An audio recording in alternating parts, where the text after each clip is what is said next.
விஜய் ரூமுக்கு வருவார். அப்போ காவேரி அழுதுட்டு இருந்து திடீர்னு விஜய் வர்றதை பார்த்துட்டு அந்த பக்கம் திரும்பி படுத்துக்குவாங்க.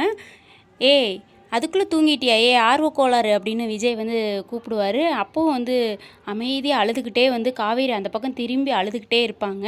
அப்போ வந்து ஏதாவது சும்மா பண்ணுறாளா இல்லை நிஜமாலும் தூங்கிட்டாளா, என்ன பண்ணுறானே புரிய மாட்டேங்குதே, இவன் என்ன நினச்சிட்டு இருக்கான்னு கூட தெரிய மாட்டேங்குது அப்படின்னு விஜய் வந்து மனசுக்குள்ளேயே நினச்சிட்டு இருக்காரு. காவேரி அந்த பக்கம் திரும்பி அழுதுகிட்டே இருக்கிறாங்க.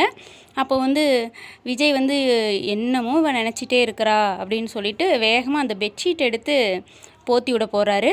இப்போ வந்து விஜய் வந்து பெட்ஷீட்டை எடுத்து போத்தி விடும்போது காவேரி சொல்கிறாங்க, உங்கள் மேலே வந்து கோவப்படுறதுல நியாயமே இல்லைன்னு தெரியுது, ஆனால் ஏன் கோவப்படுறேன்னு எனக்கே தெரியல அப்படின்னு சொல்லிட்டு பயங்கரமாக காவேரி விஜய் நினச்சிட்டு அழுகிறாங்க. இப்படி தாங்க ப்ரமோ போட்டிருக்கிறாங்க. காவேரி அழுதுட்டுருக்கிறத விஜயும் பார்க்கல. நிறைய பேர் கீழே கமெண்டில் சொல்லிக்கிட்டு இருக்கிறாங்க, விஜயாவது காவேரியை எழுப்பி பார்த்துருக்கலாம், இப்படி வந்து அழுக விடுறாரு அப்படின்னு. பிடிச்சிருந்தா ஒரு லைக் கொடுங்க. நீங்கள் என்ன நினைக்கிறீங்கன்னு